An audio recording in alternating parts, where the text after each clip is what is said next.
من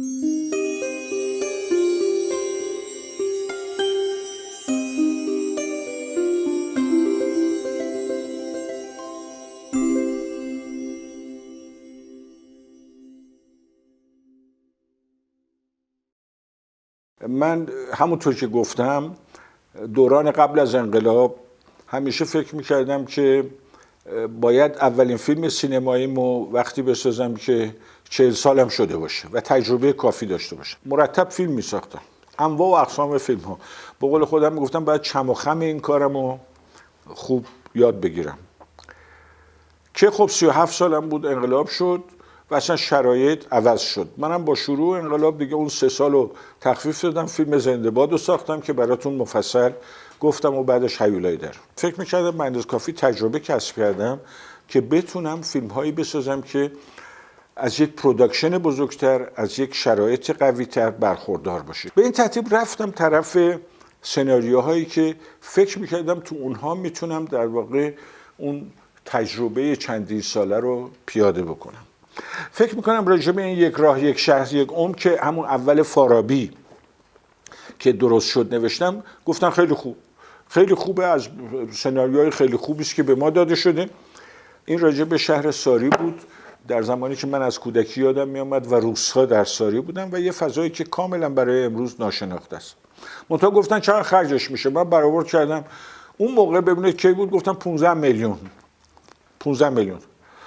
و گفتن که ما 8 میلیون بیشتر نمیتونیم بگذاریم. حرف من این بود که آقا من پولو برای خودم نمیخوام، ولی خب زمینای آسفالت باید ما یه زمین سنگفرش بسازیم، باید ساختمون مغازه های تازه بسازیم، لباس غیر.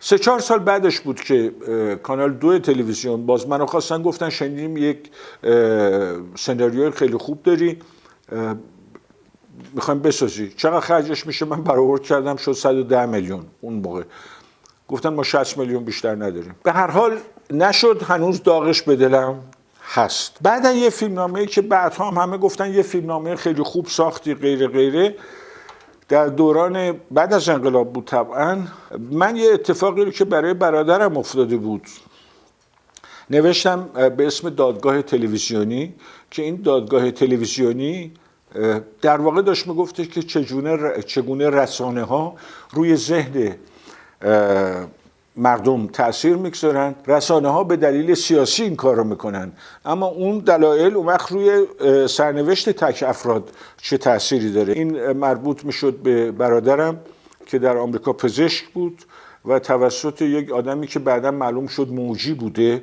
از جنگ کره، که حالا باز مسئله جنگ کره‌ای که آمریکا درش بود و غیره بهش توهین شده بود و وقتی پرسیده بود چرا، داستانش مفصله، هفته رو کشیده بود بسته بودش به تیر و فلجش کرده بود. 47 سالش 48 سالش بود اون موقع. کار به دادگاه که میکشه، در دادگاه خب همه همدلی دارن باهاش، برای اینکه یه پزشک جوونی است که جراح هم هست و خب وقتی فلج شد دیگه نمیتونه کار بکنه. ولی روز 4-5 دادگاه ماجرای گروگانگیری در ایران پیش میاد و در دادگاه یه دفعه ورق برمیگرده. گفت یه دفعه ما روز بعد که رفتیم دیدیم اصلا مثل که ما آدم کشتیم، یه حالت اینجوری پیش آمده. و در نهایت دادگاه میگه که خب اون آقا که موجی بود و گناهی نداره باید بره آسایشگاه روانی، شما هم که تقاضای تشکیل دادگاه رو کردید $30,000 هم مخارج دادگاه هم باید بدید. که این برادر 22 سال رو چرخ رو ویلچر بود به اصطلاح و بعد هم قرص خورد و بعد اینکه بچه‌هاش بزرگ شدن خودشو نابود کرد. میگم خیلی‌ها نخواستند، من به اونایی که نخواستند معترضم، نه به اونایی که نتوانستند که کمک کنند. آقای بهشتی اون موقع مدیر عامل فارابی بود و در واقع شرایط فراهم کرد که من رفتم آمریکا، اما خب اینم به هزار یک دلیل باز ساخته نشد.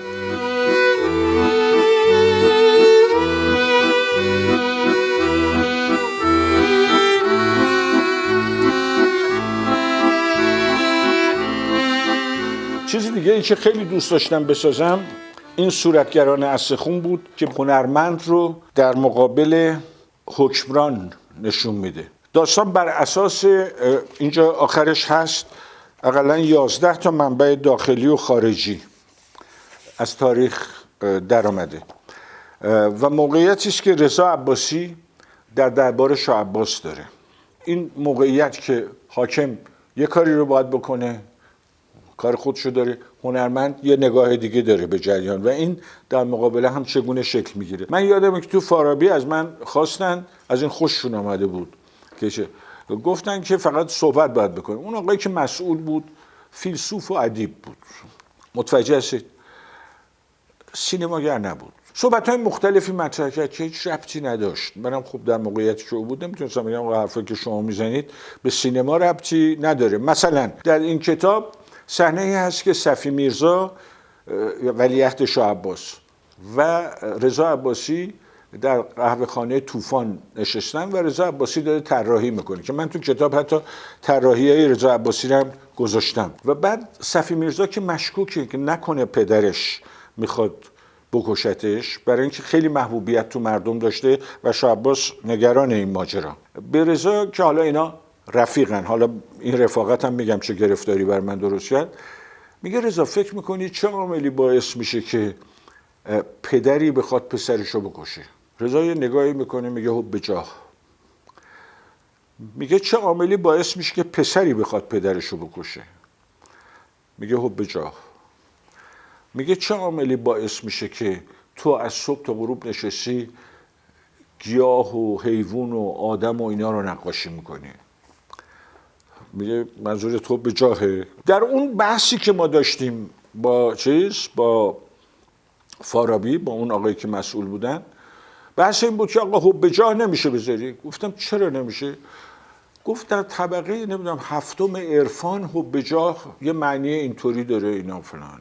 خب واقعا من نفهمیدم اصلا چه ربطی به سینما داره، چه ربطی به این فیلمی که ما داریم میسازیم داره. اینو بعدا من دادم به تلویزیون، قبل از اینکه نوشتم که تمام وقایعی که در این داستان اتفاق میفته از اسناد تاریخی گرفته شده، اما فقط یک واقعه رو من برای سند تاریخی ندارم و البته وقایعی هم که اتفاق میفته من به صورت کرونولوژی تاریخی نیاوردم، اینا استفاده کردم در بافت کل داستان دراماتیک. تنها چیزی رو که من سند ندارم دوستی میان صفی میرزای ولیعهد و رضا عباسی. جواب میدونید چی بود؟ از اونجایی که خودتون گفتین که دوستی بین صفی میرزا و رضا عباسی و سندی براش ندارین، پس نمیشه. خودم اصلا مقایسه نمیکنم، متوجه. ولی میگم مگه هملت و شاهلیر و مکبث و همه اینا رو مگه شکسپیر تاریخ نوشته؟ از منابع تاریخی استفاده کرده برای اثر دراماتیک. خلاصه سرتون در نمیاد چون جالبه، قسمت آخرش هم تون میگم. با اون آقایی که مسئول فرهنگی بودن توی فارابی بحثا داشتیم که اون میگفت شاه عباس مهمتره، من میگفتم که رضا عباسی جای خودشو داره، اینی که مهمتره مهم نیست، ولی شما میبینید که هنرمندا اسمشون میمونه تو تاریخ به این شکل، شاه‌ها بعضیاشون میمونه، که بالاخره باعث شد من این رو دوباره بازنویسی کردم. یعنی صورتگران اصلخون شد دو روی سکه. این چرا شد دو روی سکه؟ برای اینکه آخر این شاه عباس میاد شب توی نقاشخانه سلطنتی میبینه که رضا عباسی داره کار میکنه. بهش میگه که رضا، میدونه که رضا دلخوره، میگه رضا کار تو راحت انجام میدی؟ میگه که بله علاوه فلان است. میگه خب تو فکر میکنی که اگه ازبک‌ها از یه ور ریخته بودن، عثمانی‌ها از یه ور ریخته بودن، غیره و این مملکت رو به خاک و خون کشیده بودن، الان تو میتونستی راحت بشینی و اینجا کارتو بکنی؟ که رضا میگه خب نه نمیشه. میگه خب پس تو کار خودتو بکن، بذار منم کار خودمو بکنم. این شد دو روی سکه. از شانس خوبی که من دارم وقتی آماده شد که مغازه، که البته کسی هم هنوز به جایی نرسیده بود، ولی من رفتم اصفهان دیدم که علی قاپو رو داربست زدن دارن تعمیر میکنن. گفتم خب این داربست چقدر طول میکشه؟ گفتن معلوم نیست 3-4 سال چقدر طول بکشه. خب من دیدم دیگه فایده نداره، ما تو علی قاپو میخواستیم کار بکنیم و غیره. به این ترتیب این هم رفت روی هوا.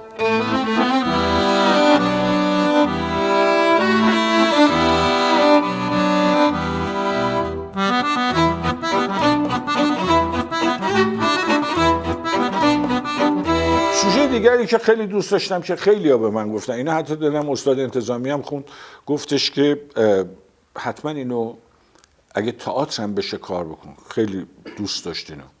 سپید جام است. سپید جام راجع به المقنعه.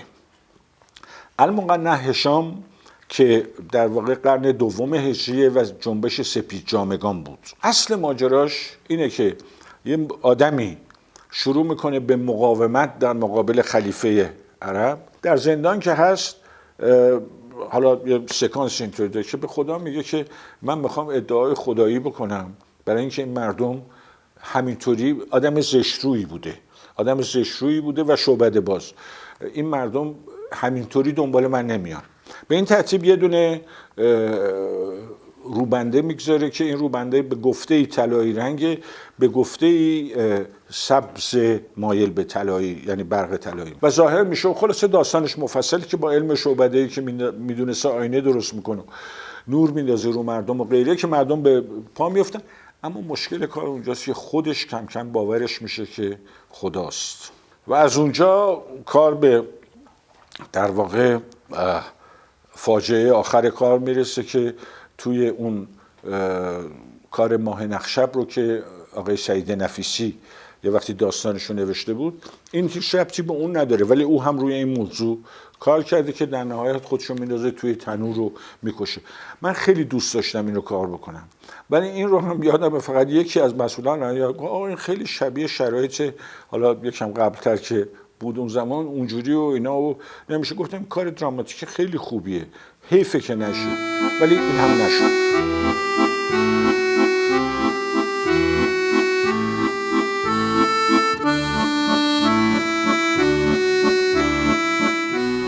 اون یکی که در واقع خیلی دلمو سوزوند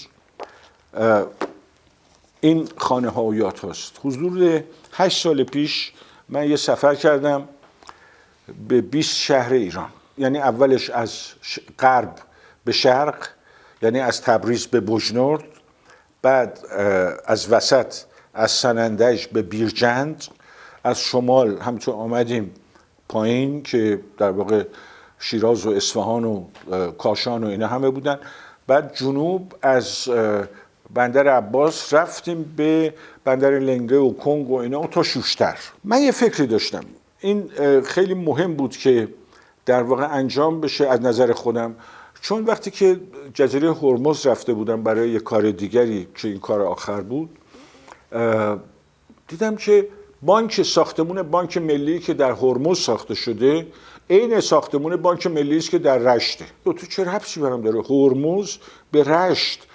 یعنی از نظر اقلیم اصلا تناسبی نداره جریان. این بود که تصمیم گرفتم که یک فیلم بسازم راجع به اینکه در معماری فاخر ایران اقلا یک وقتی این مسئله اقلیم رو در نظر می‌گرفتن. من تو زاهدان دیدم مثلا سر یه چهارراه تو زاهدانی که اون آفتاب و اون داغی، یه دفعه یه ساختمون ساختن با بدنهایی که ورقای فلزی و شیشه، یعنی تمام این حرارت رو میده وسط چهارراه. متوجه هستید؟ می‌خواستم همچین فیلمی ساخته بشه. منتها فکر کردم که اگر این فیلم رو من فقط به معماری بپردازم، در واقع ممکنه خیلی تخصصی بشه، فقط معمارا نگاش کنن. این بود که فکر کردم اینا ساختمونای فاخری هم هست، تو هر کدومش وقتی داریم ساختمون رو میبینیم یک صحنه تاریخی رو که توی اون ساختمون اتفاق افتاده بازسازی کنیم. مثلا توی خانه مشروطه تبریز، مثلا همونجوری که داریم این خونه رو نشون بدیم که توی یه اتاقی مثلا باقر خان و ستار خان و علی موسی و اینا نشستن و مثلا دارن شبنامه درست میکنن. یا توی مثلا اون کاخ خسرو آباد سنندج یک صحنه نشون بدیم وقتی داریم نگاه میکنیم که مثلا خسروخان اردلان با مستوره که معشوقش بوده یک کنجی از باغ مثلا اینا دارن حرف میزنن با هم غیر. البته من نمیتونستم که همه خونه ها رو بذارم. از 58 خونه‌ای که ما توی 20 شهر دیدیم، من فکر کرده بودم حدود 15 خونه رو انتخاب بکنم، هر کدوم از این ساختمان‌ها رو حدود 6 دقیقه، که از این 6 دقیقه حدود 2 دقیقه‌ش هم یه فلاشبک تاریخی باشه، یعنی هم جغرافیای این مملکت از شمال تا جنوب و هم داستان‌های تاریخی که تو این خونه‌ها اتفاق افتاده و غیره. اتفاقا اینجا هم آقای بهشتی باز یه نقشی داشت، باشون صحبت کردم، گفتم من اسم نمیخوام بزنم خانه‌ها و یادها، که ایشون به من پیشنهاد کرد که حالا اسم نهاییش شد سفر به خانه‌های خیال. اما همین مرکز گسترش گفتن آقا چقدر خرجش میشه؟ گفتم ببینید این ساختمان‌های بزرگی، ما بریم اونجا نور زیاد می‌خوایم، وسایل حرکتی می‌خوایم، غیره غیره غیره، و در ضمن باید وزین باشه و غیره. چقدر خرجش میشه؟ اون موقع این مال 6-7 سال پیشه، 7 سال. گفتم 800 میلیون. نداریم آقا، نمیشه. خب نمیشه. 6 ماه نگذشت، همونجا یه پروژه‌ای رو شروع کردن که هیچ ربطی به فرهنگ این مملکت، به تاریخ این مملکت، به هیچ چیز این مملکت نداشت. اونقدر که من شنیدم اعدادی بین 8 میلیارد تا 17 میلیارد شنیدم که خرج شد و ناقص موند. حتی کتابی که راجع به این خانه ها و اینا با عکسای رنگی مفصل و غیره و غیره من دادم به اونجا، هنوز چاپ نشده. همون اول گفتن که آقا ما بودجه نداریم برای اینکه رنگی اینا رو چاپ کنیم. اگر میخواید، من حتی ناشر معرفی کردم، اگر میخواید ما چیز کنیم، ما اینها رو سیاه‌سفید چاپ کنیم. گفتم آخه سیاه‌سفید معنی نداره، این عکس‌ها، این فضاهای این خونه‌ها غیره غیره سیاه‌سفید 30 سال پیش این کارو میکردن. تا امروز خوابیده و نشد.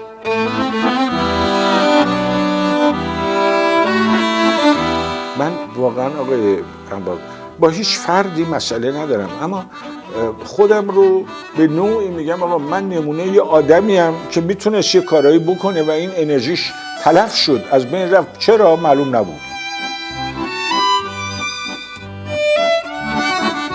من وقتی که فیلم مرثیه گم شده رو ساختم و اینو دیگه در داستانش گفتم که در لهستان در واقع نشان شوالیه لهستان رو به من دادن و بعد وزارت فرهنگ لهستان نشان افتخار هنرمند رو داد و اینها. همون موقع با اون مشاور آقای رئیس جمهور که آمده بود گفتم من اگه یه فیلم سینمایی بسازم شما همکاری میکنید؟ گفت حتما. که من این رو که اسمش اول بود مالگورزاتا به لهستانی، که البته من تلفظش مثل لهستانی‌ها بلد نیستم، یعنی ماریا، همون اسم ماریاست، که بعداً برای اینکه برای ایران هم چیز باشه اسمش کردیم قطار زمستانی. نوشتیم و لهستانی‌ها خیلی خوششون آمد و نامه نوشتن که این هم برای همکاری مشترک ایران و لهستان خیلی مناسب و غیره و غیره، و هم میتونه بازار بین‌المللی خوبی داشته باشه. نامه‌هاشو دارم همه رو.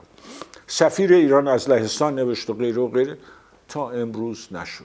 که من بارها تکرار کردم، گفتم آقا وسط میدون لهستان، شهر ورشو، در میدون بزرگی که مجسمه بزرگ، یک سنگ بزرگ که از روش به فارسی و لهستانی از مهمون نوازی مردم ایران تشکر شده. خب این بهترین تبلیغ برای ما الان، تا این لحظه نشده.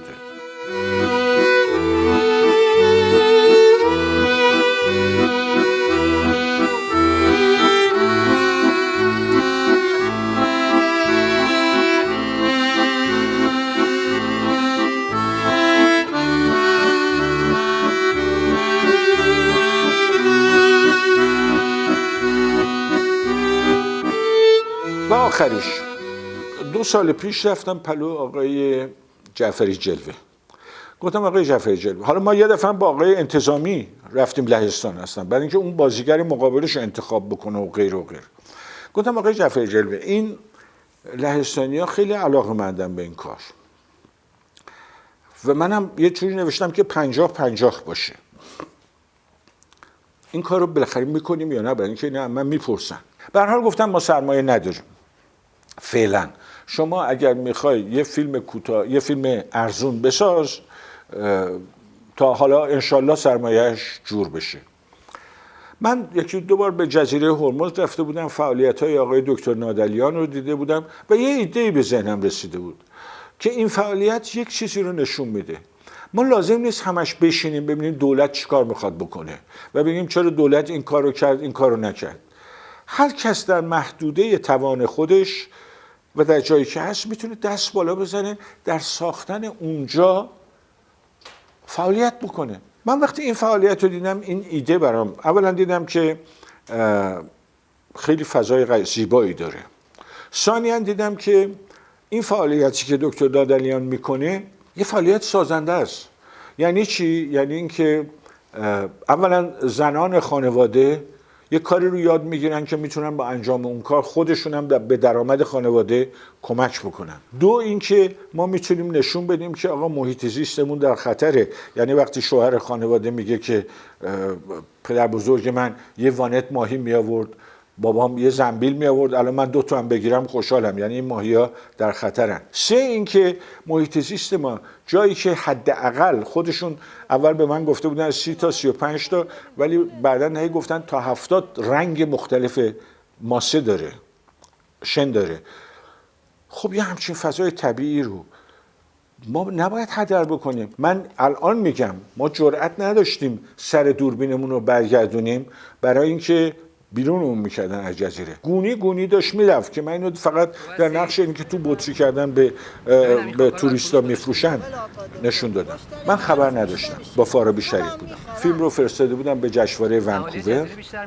من فقط نتیجهش رو از رئیس بخش بین‌المللی فارابی آقای اسفندیاری گرفتم. از 5 که حد اکثر بود 3.92 امتیاز آورده بود که خیلی خوب بود. نکته دیگری که برام جالب بود، جایزه نداشت، غیر رقابتی بود، ولی توی کاتالوگ نوشته بود که یک فیلم فوق‌العاده شگفت‌انگیز که اولین سوالی که در ما ایجاد میکنه اینه که کی روابط کانادا و ایران بهتر میشه که ما چمدون رو ببندیم بریم هرمز. خب وقتی که ما انقدر صحبت گردشگری میکنیم چه چیزی بهتر از این؟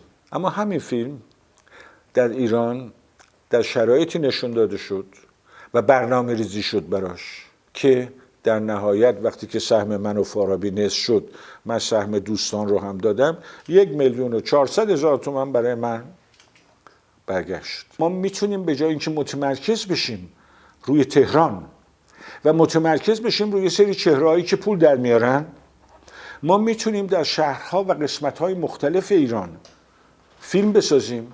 در اون قسمت‌ها آدم‌های جوان‌ها، بازیگران با استعداد کم نیستند. هم طبیعت اون قسمت‌ها رو نشون میدیم، هم فرهنگ اون قسمت‌ها رو نشون میدیم، هم اونها رو به کار میگیریم و هم میتونیم فیلم بسازیم راجع به این مملکت و میتونه فیلم‌های خوبی باشه. قصه‌های محلی خودشون رو باور بکنید. من هنوز قصه میخورم این بچه‌هایی که توی هرمز با من کار میکردن، چند تاشون قسم میدادن آقای سینایی شما رو به خدا ما رو ببر تهران. خب من امکانشو نداشتم، چجوری بیارمش تهران چیکار کنه؟ متوجه هستی چی میگم؟ ولی ما میتونیم بریم اونجا اگر اونها رو به درستی مطرح بکنیم.